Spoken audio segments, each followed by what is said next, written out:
तो हेलो बच्चा लोग, वेलकम टू एकरा क्लासेस। आज का जो हमारा टॉपिक है वो है क्रॉप प्रोडक्शन एंड मैनेजमेंट। ठीक है, ये क्लास 8 का टॉपिक है, पहला चैप्टर है। ठीक है, तो हम क्या करेंगे, स्टेप बाय स्टेप हर एक टॉपिक को पढ़ेंगे, स्टेप बाय स्टेप हर एक पॉइंट को पढ़ेंगे और समझेंगे कि ये क्या होता है। ठीक है, तो चलिए देखिए, जैसे कि नाम क्या कह रहे हैं, क्रॉप प्रोडक्शन एंड मैनेजमेंट, इसका क्या मतलब हो गया। ये जो इतना टर्म है, क्रॉप प्रोडक्शन एंड मैनेजमेंट। ठीक है, तो प्रोडक्शन का मतलब हो गया कि हम क्या करेंगे, फसल उगाएंगे। ठीक है, जो भी जितना भी खेती करेंगे, तो क्रॉप का मतलब क्या होता है, फसल। तो हम क्या कहते हैं, प्रोडक्शन का मतलब होता है, मतलब उपजाना।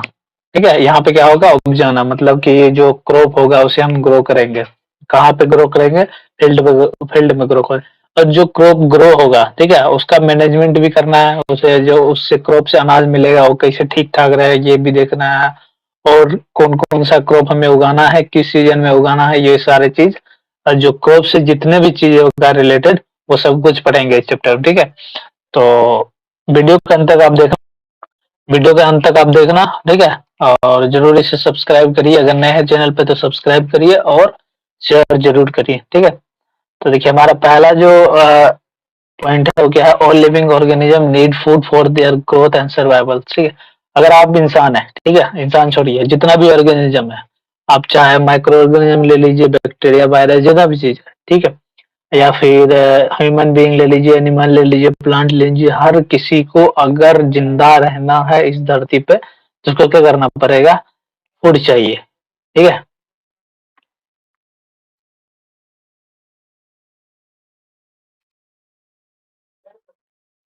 अगर आपको भी जिंदा रहना है तो आपको भी फूड चाहिए। देखिए, आप घर में खाना खाते ही है, तो वो जो खाना आता है किधर से आता है, वो खाना कहीं ना कहीं क्रॉप से ही आता है, फसल से ही आता है।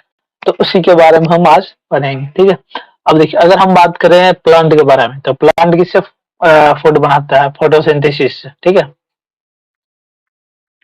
ये जो है फोटोसिंथेसिस प्रोसेस, इसी के द्वारा प्लांट क्या बनाता है, फूड बनाता है। और ये फोटोसिंथेसिस होता कैसे है, ये फोटोसिंथेसिस होता है वाटर के प्रेजेंस में, प्लस CO2 जो कि एयर में रहता है। ठीक है, और जो जो भी चीज रिक्वायर रहा, मिनरल या जो भी चीज, न्यूट्रिएंट्स, जो भी चीज चाहिए इसको फूड बनाने के लिए, वो सारा चीज कहाँ से ले लेता है, सॉइल से ले लेता है, जैसे कि नाइट्रोजन वगैरह। तो ये बहुत सारा चीज इसको जरूरी होता है, लेकिन मेनली जो जरूरी होता है फोटोसिंथेसिस के लिए, ये जरूरी होता है वाटर और CO2। ठीक है, तो इससे क्या होता है कि उसका खाना बन जाता है। और दूसरा, और इसके अलावा क्या जरूरी है उसको, अगर ये तो दो चीज, दो इम्पोर्टेंट चीज हो गया, लेकिन दो इम्पोर्टेंट चीज अगर ये है, ठीक है, तो क्या इसका मतलब है कि प्लांट रात में भी खाना बनाता होगा? नहीं, प्लांट रात में खाना नहीं बनाता। ठीक है, तो कब खाना बनाता है, डे टाइम में खाना बनाता है। डे टाइम में क्यों खाना बनाता है, क्योंकि उसको खाना बनाने के लिए क्या चाहिए, सनलाइट चाहिए। ठीक है, तो सनलाइट के प्रेजेंस में, वाटर और CO2 के प्रेजेंस में, ये तीन जो चीजें है, ये इस पे अगर हम स्टार दे दें तो कोई दिक्कत नहीं होगा। ठीक है, ये तीन चीजें की आप समझ लीजिए फोटोसिंथेसिस के लिए जरूरी है, बेसिक चीज है। तो इसके द्वारा ही प्लांट क्या बनाता है, अपना खाना बनाता है। ठीक है, वो उसका खाना बनने के बाद, प्लांट का खाना कहाँ बनता है, प्लांट का खाना बनता है लीफ में। ठीक है, लिप्स में खाना बनता है, इसको पत्ता बोलते हैं। ठीक, तो ये खाना जो है बनने के बाद डिफरेंट डिफरेंट पार्ट्स में पहुंच जाता है, उसके अंदर भी एक एक्टिविटी होता है जो कि आप बायोलॉजी में पढ़िएगा आगे। ठीक है, अभी जो चीजें है बेसिक चीजें। अगर हम बात, प्लांट का बात हो गया, ठीक है, तो प्लांट का बात होने के बाद अगर हम बात करें अभी ह्यूमन बीइंग का, जो इंसान है, ठीक है, जैसे आप हो गए, हम हो गए, तो ये सारी चीजें और ह्यूमन बीइंग के अलावा जैसे एनिमल्स हो गया, जैसे कि अगर हम बात करें कुत्ता हो गया, बिल्ली हो गया, और भी ढेर सारा चीजें जैसे। ठीक है, तो वो सब कैसे खाना करता है, तो खाना बनाता नहीं है। ठीक है, तो वो प्लांट की तरह वो तो खाना बनाता नहीं है, तो वो क्या, कैसे खाना खाता है, तो जो ये सारे चीजें, ह्यूमन बीइंग हो गया, एनिमल हो गया, ये जितने भी चीजें हैं, तो ये क्या करता है, ये डिपेंडेंट रहता है दूसरे पे। तो ह्यूमन बीइंग डिपेंडेंट किस पे रहता है, प्लांट पे रहता है, एनिमल्स भी प्लांट पे डिपेंडेंट रहता है। लेकिन कुछ कुछ जो एनिमल है वो दूसरे एनिमल पे डिपेंड रहता है, जैसे कि अगर हम बात करें किसका, लायन का, तो लायन तो अब घास खाएगा नहीं, वो प्लांट तो कुछ खाएगा नहीं, तो वो क्या खाएगा? दूसरे एनिमल को ही खाता है। तो इसका क्या मतलब हो गया कि अगर हम बात करें ह्यूमन बीइंग तो फुल्ली डिपेंडेंट है प्लांट पे, ठीक है? और जो एनिमल है वो डिपेंडेंट है, प्लांट पे भी डिपेंडेंट है और दूसरे एनिमल पे भी डिपेंडेंट है, ठीक है? तो और ये जो खाना खाता है एनिमल या ह्यूमन बीइंग जो भी खाना खाता है, ठीक है? तो वो मेनली क्यों खाना खाता है, उसका कारण क्या है? तो जो ह्यूमन बीइंग खाना खाता है वो मेनली खाना किसके लिए खाता है? न्यूट्रिएंट्स मिलने के लिए, ठीक है? उसको न्यूट्रिएंट्स मिले, पावर मिले, एनर्जी मिले, ये सारा चीज मिले, इसके लिए वो खाना खाता है। तो न्यूट्रिएंट्स में उसे क्या-क्या मिलता है? ठीक है, न्यूट्रिएंट्स में उसको मिलता है कार्बोहाइड्रेट, फैट मिलता है और प्रोटीन मिलता है, ठीक है? और ये सब क्यों खाया जाता है? इसलिए खाया जाता है कि वो क्या करे? ग्रो करे और डेवलप करे, ठीक है? ग्रो का मतलब क्या है कि वो अगर बच्चा है आज तो कल वो जवान हो जाएगा, ठीक है? डेवलप का क्या मतलब है कि उसका फिजिकली और मेंटली दोनों जगह ग्रोथ होता है, ठीक है? अगर आज मान लीजिए कि आज कोई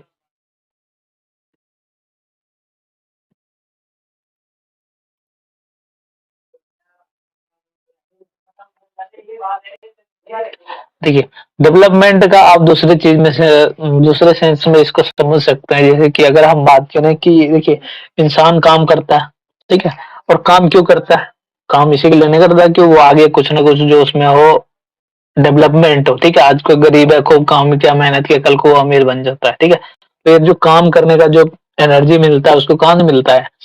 फूड से ही मिलता है, ठीक है? उसी में रहता है सारा ढेर सारा एनर्जी उसी में रहता है, कार्बोहाइड्रेट, फैट्स, प्रोटीन वगैरह-वगैरह सब चीज़ें रहता है। जैसे कि उसको एनर्जी मिलता है, फिर वो काम करता है, काम करने के बाद उसको क्या मिलता है? इनकम मिलता है, इनकम से उसका डेवलपमेंट होता है, ठीक है?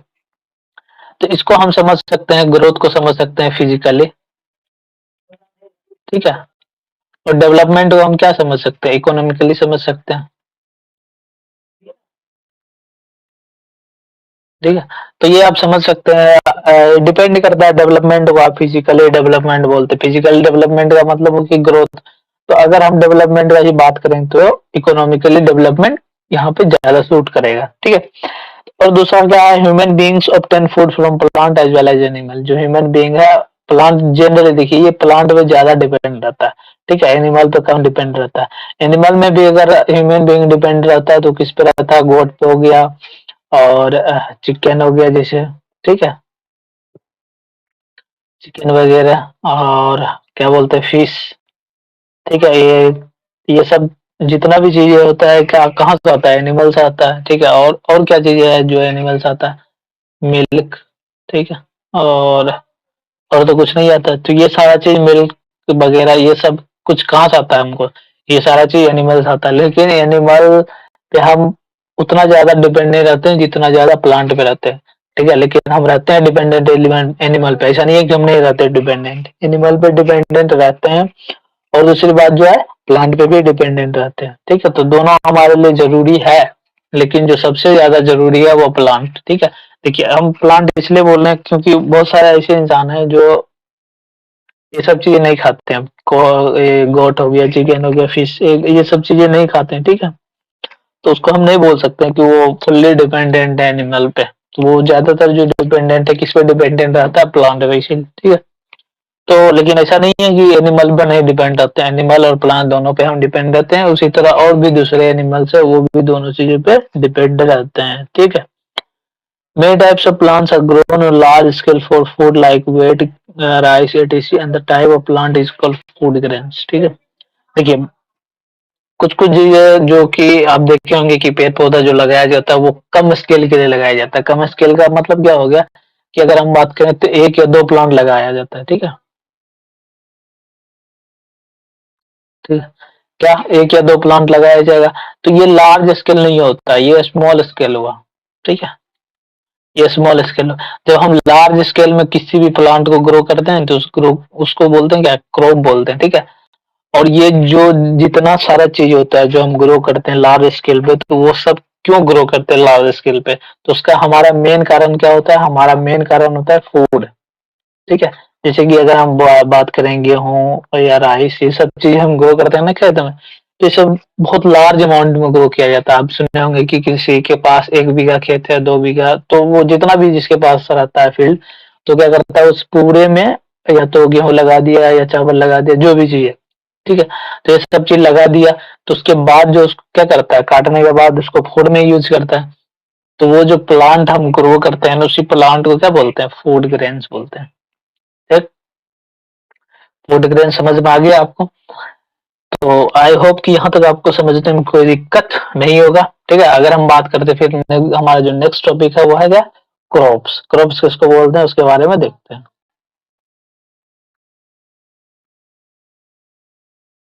ठीक? क्रॉप देखिए, when the same kind of plants are grown in the fields on a large scale to obtain the food like cereals, cereals, ठीक है, जो हम खेतों में उगाते हैं, ठीक है, जिसमें से क्या आता है, वेट, राइस, मिर्च और पल्स हो गया, दाल, और ये वेजिटेबल, सब्जी, फ्रूट, फल, ठीक है? तो उसको क्या बोलते हैं? क्रॉप। क्रॉप के लिए जो मेन चीजें जरूरी है वो क्या मेन चीज जरूरी है? ये सेम काइंड ऑफ प्लांट, ठीक है, ये जरूरी है, सेम काइंड ऑफ प्लांट। और ये जो ग्रो होगा किस पे ग्रो होगा? लार्ज स्केल में ग्रो होगा, ठीक है? ऐसा नहीं है कि हमारे पास छोटा सा जमीन है उसमें डाल दिए। जैसे कि हम वो क्या करते हैं, फ्लावर का प्लांट लगाते हैं, तो फ्लावर फ्लावर के लिए क्या चाहिए हमको? छोटा सा जमीन चाहिए, वहां भी हम लगा देते हैं। लेकिन क्रॉप के लिए क्या चाहिए हमें? बहुत ज्यादा बड़ा जमीन चाहिए, ठीक है? और इस बड़ा जमीन में क्या करते हैं? ढेर सारा सेम टाइप का प्लांट लगाते हैं, ठीक है? ऐसा नहीं है कि इसमें हम दूसरे टाइप का लगा दिए। अगर हम बोले कि आज हम खेती किए गेहूं का, उसी में क्या कर दिया, राइस जोड़ दिए, तो ये क्या होगा? नहीं होगा, हमारा खेती होगा ही नहीं, पॉसिबल ही नहीं है उसके, ठीक है? तो क्रॉप इसको बोलते हैं जो हम किसी भी प्लांट को, सेम टाइप का प्लांट होना चाहिए, ठीक है? तो उसको हम जब लार्ज स्केल पे ग्रो करते हैं ना, तो उसे बोलते हैं क्या? क्रॉप बोलते हैं, जिसमें कि आता है दाल की खेती, सब्जी की खेती, तो और फ्रूट वगैरह होता है, जैसे सेब हो गया, आप देखे होंगे कश्मीर वगैरह में जो उगाया जाता है सेब, जितना भी चीजें है, ठीक है, जितना भी फल है वो सब भी लार्ज स्केल में उगाया जाता है, ठीक है? तो उसको क्या बोलते हैं? क्रॉप। और हिंदी में क्या बोलते हैं? फसल। हिंदी में आप जानते ही होंगे फसल, अगर आप किसान फैमिली से बिलोंग करते हैं तो जरूर जानते होंगे फसल क्या होता है, ठीक है? उसके बाद है इसका एग्जाम्पल्स। एग्जाम्पल्स में क्या होता है? Crops of wheat. अब देखेंगे ना, क्रॉप्स ऑफ वेट मतलब क्या हो गया?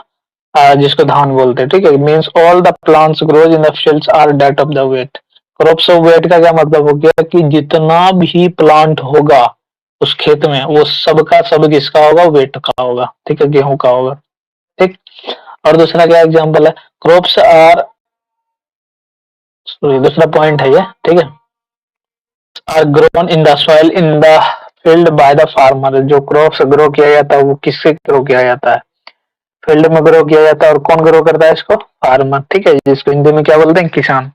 तो क्रॉप को तो फार्मर ही ग्रो करेगा ना, अगर कोई ऑफिस में बैठा इंसान तो ग्रो नहीं करेगा, कोई टीचर जाकर तो ग्रो नहीं करेगा, कोई स्टूडेंट तो जाकर ग्रो नहीं करेगा। और उसको जो खेत में जितना भी सारा क्रॉप्स होता है उसको ग्रो करने वाला कौन होता है? किसान होता है, ठीक है? अब एग्जांपल्स ऑफ क्रॉप्स देखिए, सीरियल्स क्रॉप्स में आता है, जैसे कि वेट हो गया। वेट आप जानते ही हैं, गेहूं, पेडी हो गया जिसको धान बोलते हैं, मेज, मक्का, मिलेट, बाजरा, ज्वार, ये सबको क्या बोलते हैं? मिलेट, ठीक है? और बार्ली वगैरह। तो ये सारा क्या है? सीरियल्स क्रॉप्स है, ठीक है? अब दूसरा बात हमें पल्स, जो दाल वगैरह होता है, तो ग्राम हो गया, चना जिसको बोलते हैं, पी, मटर्स, बीन्स। अब देखे होंगे बीन्स, जो बीन्स, ये सब क्या है? एग्जांपल्स ऑफ पल्स, ठीक है? उसके बाद है ऑयल सीड्स। ऑयल सीड्स का एग्जांपल है मस्टर्ड, ग्राउंडनट और सनफ्लावर, ठीक है? मस्टर्ड जिसको बोलते हैं सरसों, ठीक है, सरसों का तेल आप घर में जानते ही होंगे। ग्राउंडनट उसको बोलते हैं जो आप बादाम खाते हो ना, मूंगफली जिसको बोलते हैं, जो बादाम जो खाते हैं उसको बोलते हैं, ठीक है? सनफ्लावर तो जानते ही होंगे, सूर्यमुखी जिसको बोलते हैं। उसके बाद है उसके बाद है वेजिटेबल्स। वेजिटेबल्स में आता है टोमेटो, कैबेज, स्पिनेच, ठीक है? उसके बाद है फ्रूट में banana, grapes, guava, mango, orange, apple. तो ये सारा एग्जांपल्स है क्रॉप्स का, ठीक है? तो डिफरेंट डिफरेंट 5 टाइप का है क्रॉप्स, जो कि सारा एग्जांपल के साथ हमने दे दिया। आप क्या करो, इस सबको आप नोट बना लीजिए, ठीक है? नोट बनाने से क्या होगा? आपके लिए फायदा होगा, आप इसे रिवीजन भी कर सकते हैं। उसके बाद है टाइप्स ऑफ क्रॉप्स। अब कितना टाइप्स का क्रॉप होता है उसके बारे में हम देखते हैं, ठीक है? Different crops grown in the different season of year. अब देखते होंगे कि अगर आपके आसपास कहीं खेती होता होगा, ठीक है? खेती होगा तो आप देखते होंगे कि क्रॉप है जो वो डिफरेंट डिफरेंट सीजन में ग्रो किया जाता है, ठीक है। आप कभी देखते होंगे कि इस बार गेहूं हुआ, अगले बार देखा देखा जाता है कि वो कुछ मौसम चेंज हुआ तो धान हुआ, ठीक है। इसी तरह कभी देखते होंगे कि अब मक्का हो गया, तो मतलब सीजन जैसे जैसे हम बदलता है वैसे वैसे क्या होता है, क्रॉप भी बदल जाता है। तो इसका क्या मतलब है कि क्रॉप जो है किस पे डिपेंडेंट है, सीजन पे डिपेंडेंट है, ठीक है। तो सीजन के अनुसार ही क्रॉप्स को डिवाइड किया गया खरीफ और रबी में, ठीक है।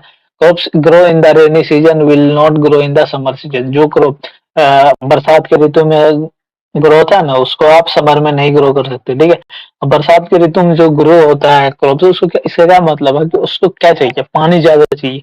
और समर में क्या होता है, पानी तो कम रहता है। तो अब क्या, जो जिस प्लांट को पानी ज्यादा चाहिए, क्या वो प्लांट कभी उस सीजन में ग्रो हो सकता है जहाँ जब पानी की कमी रहता हो?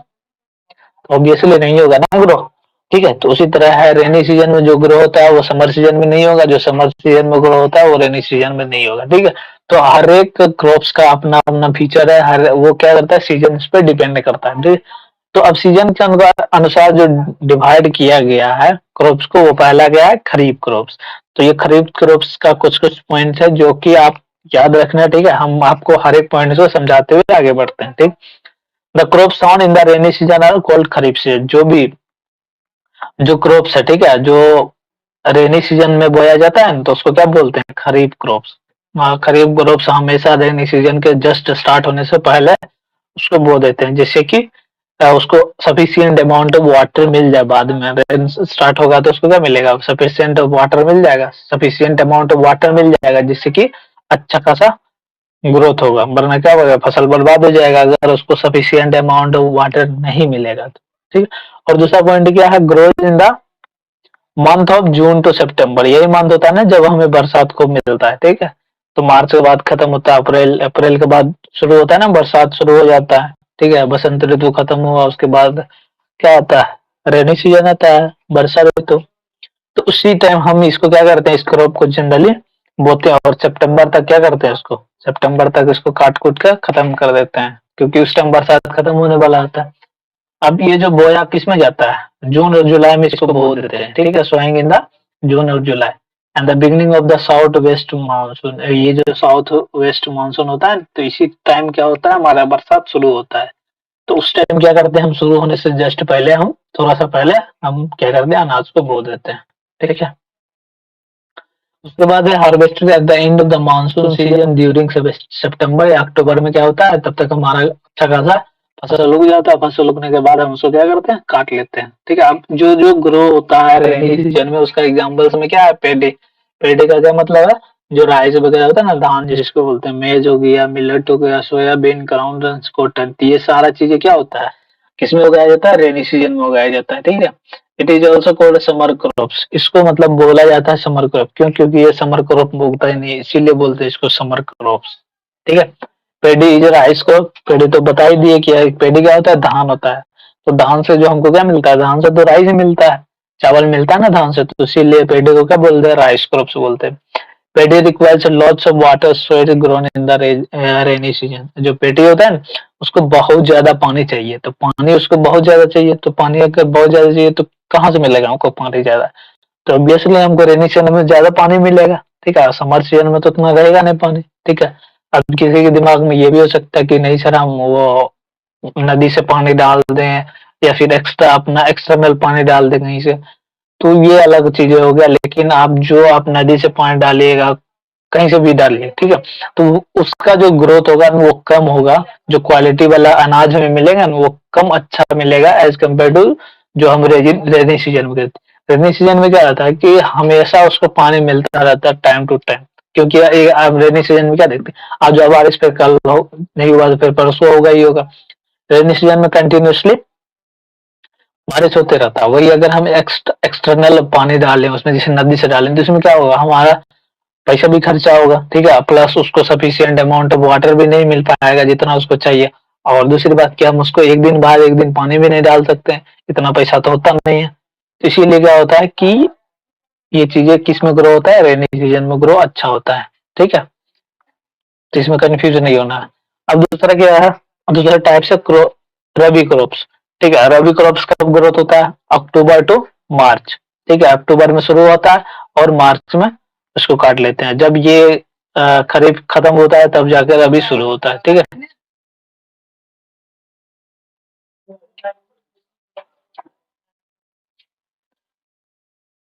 चलो वीडियो बनबै छी। पंजे लगे क्रॉप्स आर हार्वेस्टेड इन मार्च, ठीक है। जो क्रॉप्स रहता है ना उसको काटते कब है, मार्च में उसको काट लेते हैं, ठीक है। तो और फिर मार्च के बाद दूसरा हम क्रॉप्स उसमें बोने लगते हैं, उसके बाद नया नया दूसरा चीज आता है। क्रॉप्स आर हार्वेस्टेड इन मार्च, ठीक है। मार्च सीजन में इसको क्या करते हैं, काट लेते हैं। उसके बाद नया दूसरा सीजन जो आता है उसमें हम क्या करते हैं, नया क्रॉप्स बोते हैं, ठीक है। उसके बाद क्या है, एग्जाम्पल्स। एग्जाम्पल्स में देखिए क्या होता है, एग्जाम्पल्स में wheat, gram, pea, mustard and linseed. Linseed किसको बोलते हैं, तीसरे जानते ही होंगे आप, ठीक है। तो उसको बोलते हैं लाइन सीड। तो ये दो टाइप्स का क्रॉप्स था और इसका एग्जाम्पल वो कब काटा जाता है, कब बोया जाता है, ये सभी बता दिए, ठीक है। आई होप कि आपको यहाँ तक कोई दिक्कत नहीं होगा। अब बाकी रहा नोमैड्स। नोमैड किसको बोलते हैं, ये हिंदी में क्या बोलते हैं, घुमंतु लोग। तो नोमैड्स जो बोलते हैं, the people who have no permanent homes, ठीक है। वैसा इंसान जिसके पास क्या रहता है, परमानेंट होम नहीं रहता है। और वो क्या करता है, continuously moving from one place to another place. वो क्या करता है, एक जगह से दूसरे जगह घूमता ही रहता है। तो उसको क्या बोलते हैं, नोमैड। जिसको बोलते हैं क्या, घुमंतु लोग। उसके पास अपना घर परमानेंट नहीं होता है और वो कंटिन्यूअसली हर दिन आज यहाँ है कल दूसरी जगह होगा, उसको बोलते हैं नोमैड्स। और दूसरे भाषा में इसको वंडर भी बोलते हैं, ठीक है।